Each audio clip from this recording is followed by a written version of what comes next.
கொதிப்பு தினத்தை முன்னிட்டு திருச்செந்தூர் அரசு மருத்துவமனை சார்பில் ரயில் நிலையத்தில் பயணிகளுக்கு இரத்த கொதிப்பு சோதனை செய்யப்பட்டு ஆலோசனைகளும் மருந்துகளும் வழங்கப்பட்டது. உலக இரத்த கொதிப்பு தினம் உலகம் முழுவதும் கடைபிடிக்கப்பட்டு வருகிறது. இரத்த கொதிப்பினால் அதிகமான மக்கள் பாதிக்கப்பட்டு வரக்கூடிய நிலையில் அதனை கட்டுப்படுத்த பல்வேறு நடவடிக்கைகள் எடுக்கப்பட்டு வருகிறது.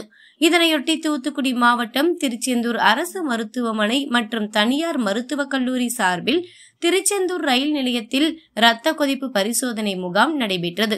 திருச்செந்தூர் அரசு மருத்துவமனை தலைமை மருத்துவர் பாபநாசகுமார் தலைமையில் நடைபெற்ற இந்த மருத்துவ முகாமில் மருத்துவர்கள் மற்றும் செவிலியர்கள், தனியார் மருத்துவக் கல்லூரி மாணவிகள் கலந்து கொண்டு மக்களுக்கு இரத்த கொதிப்பு அளவு பரிசோதனை செய்தனர். திருச்செந்தூர் ரயில் நிலையத்தில் நடைபெற்ற இந்த மருத்துவ முகாமில் வெளியூர்களில் இருந்து வந்து செல்லும் பயணிகள் மற்றும் பக்தர்களுக்கு உடல் பருமன் அளவு, இரத்த கொதிப்பு அளவு பரிசோதனை செய்யப்பட்டது.